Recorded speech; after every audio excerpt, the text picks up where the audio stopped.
지적인 여러분 안녕하세요.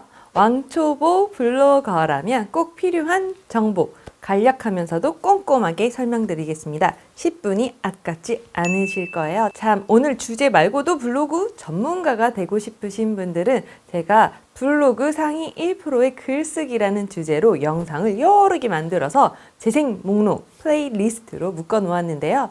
블로그와 포스트의 차이, 네이버 메인에 실리는 글쓰기 방법, 전문적인 글쓰기 꿀팁, 블로그로 돈 버는 방법 등 다양한 주제를 다루었었습니다.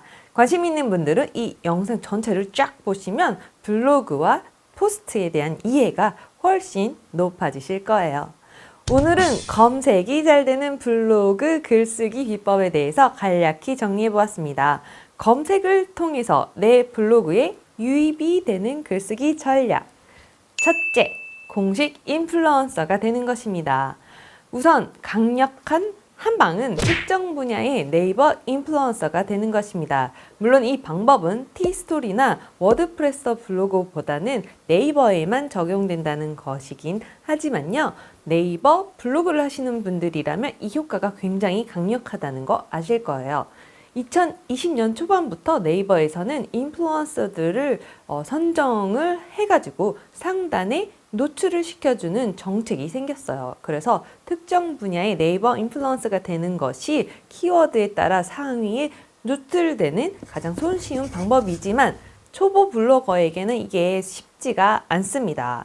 저는 경제 전문 창작자 네이버 인플루언서로 활동을 하고 있는데요. 이럴 경우 재테크 경제 관련된 주제의 글을 쓰면 상단에 먼저 올라갈 확률이 높아집니다.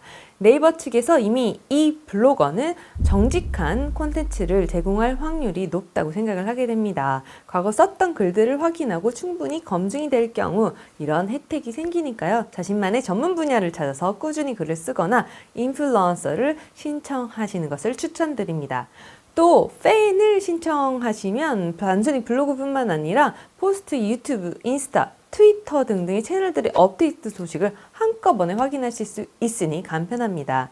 제가 이 링크를 한번 남겨놓을 테니까 구경해 보시고요. 팬도 좀 눌러주세요, 여러분.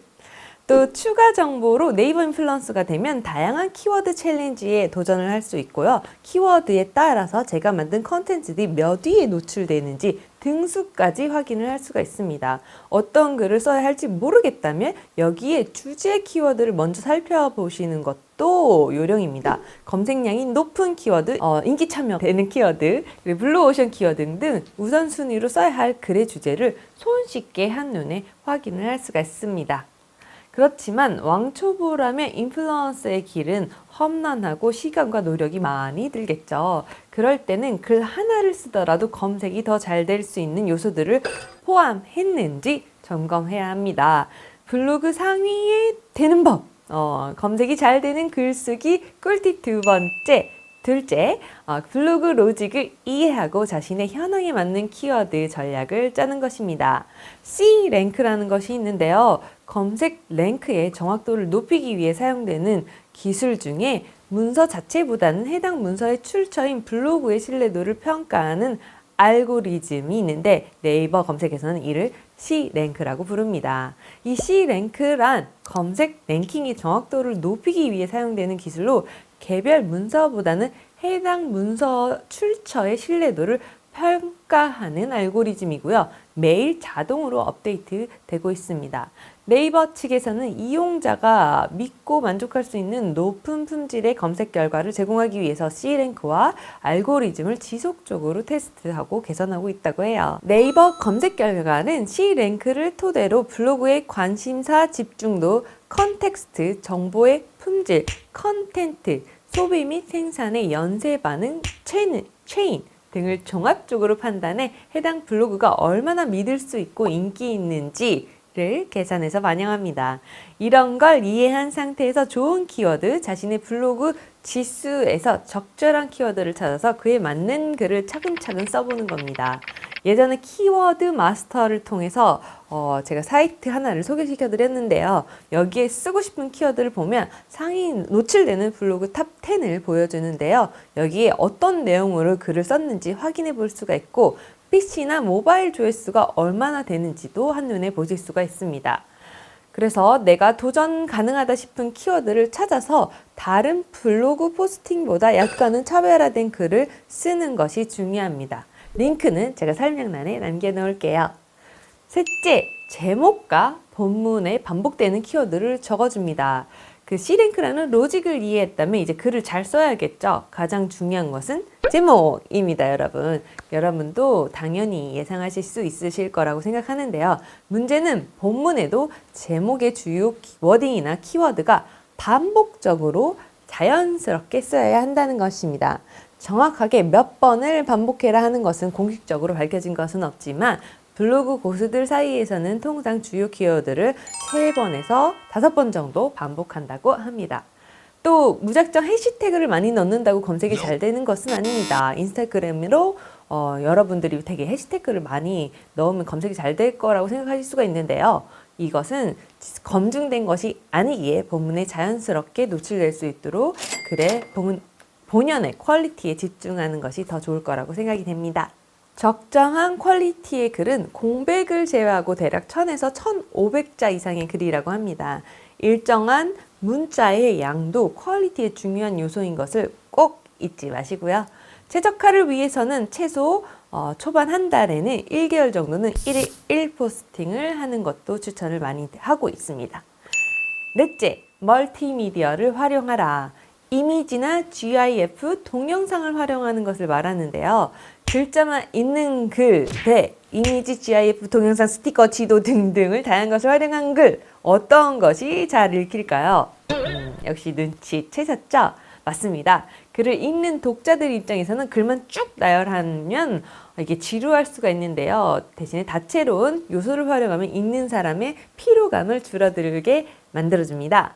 예전 영상에서 심지어 글자 색상도 다르게 해보고 글씨체도 다르게 해보고 인용구도 넣어보고 글자만으로도 입체적으로 보일 수 있게 하는 방법이 있다고 설명드렸었는데요. 못 보신 분들이 있다면 이 링크에서 더 자세한 꿀팁 담겨 있으니 참고해 주세요.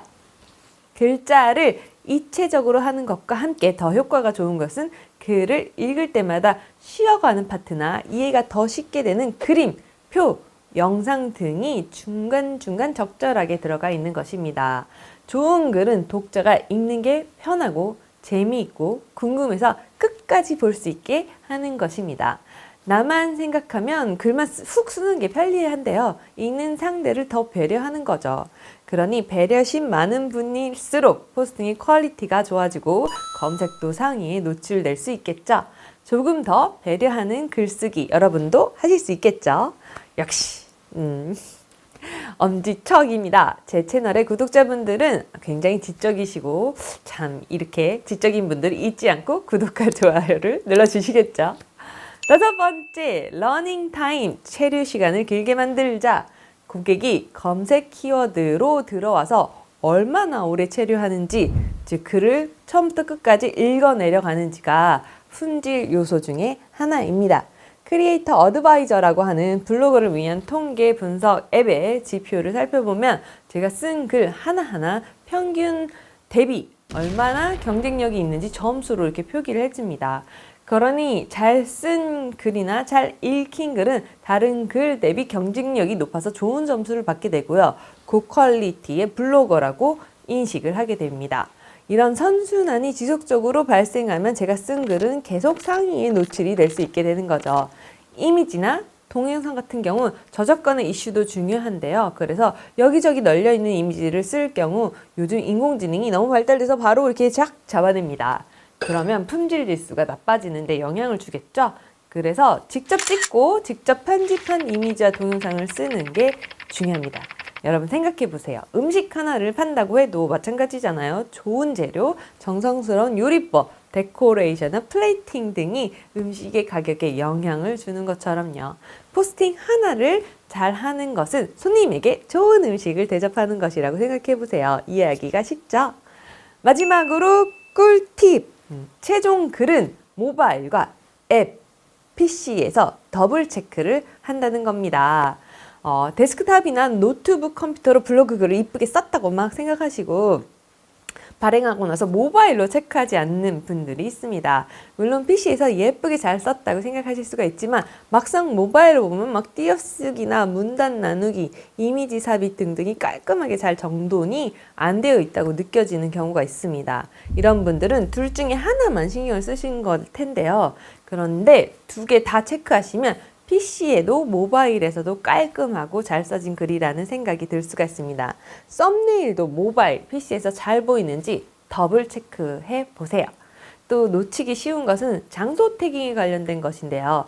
레스토랑, 헤어샵, 헬스장, 커피숍 등등등 특정 장소를 언급했으면 이 지도 링크를 넣었는지 확인하는 것이 필요합니다. 그래야 검색해서 있는 사람의 궁금증 하나를 해결할 수가 있겠죠. 그래서 도대체 어디야? 이런 거. 또 전문적인 분야인 변호사 법률사무소, 개원이 치과, 외과, 안과 등등도 여기에 모두 해당됩니다. 그래서 여기 꿀팁 하나 더 드린다면 장소를 넣을 때 두 가지로 넣었는지 체크하는 것입니다. 사실 네이버 블로그 앱을 다운로드 받으시면 모바일에서도 장소를 넣을 수가 있어요. 그러니까 PC에서도 한번 넣고 모바일에서 한번 넣어서 총 2회를 입력하면 검색 상위가 될 확률이 조금 더 높아집니다. 그러니까 하나만 장소를 넣었다고 안심하지 마시고 PC나 모바일에서 다 입력이 되는지 한 번 더 더블 체크하는 습관을 들이시는 겁니다. 이 정도 정성은 어려운 일 아니니까 여러분 하실 수 있겠죠? 코로나로 인해서 블로그에 대한 관심이 지속적으로 확산이 되어 온 것 같은데요. 자영업이나 사업을 하시는 분들은 오프라인에서 고객도 줄고 이번 기회에 온라인으로 마케팅을 해보고 준비도 해야겠다 하시는 분들도 계시고요. 월급쟁이신 분들은 앞으로 언제 다가올지 모를 은퇴를 대비해서 주부님들은 한 푼이라도 더 벌고 소일거리도 찾아보자 하면서 또 40대에 은퇴하는 게 목표인 파이어적 유튜버 등으로 디지털 노마드를 살아가는 방법을 배우고자 하시는 분들도 다른 이런 블로그, 상위 1% 블로그가 되는 영상들을 참고하시면 도움이 될 것 같습니다. 궁금한 내용이 더 있으시다면 댓글 많이 남겨주시고요. 여러분의 댓글은 제가 앞으로 추가 영상을 만드는데 굉장히 중요한 아이디어를 제공해 주시는 거예요. 댓글 남겨주신 여러분 미리 감사드리고요. 오늘도 긴 영상 시청해 주셔서 감사합니다. 지적이고 행복한 하루 보내세요. 감사합니다. 안녕.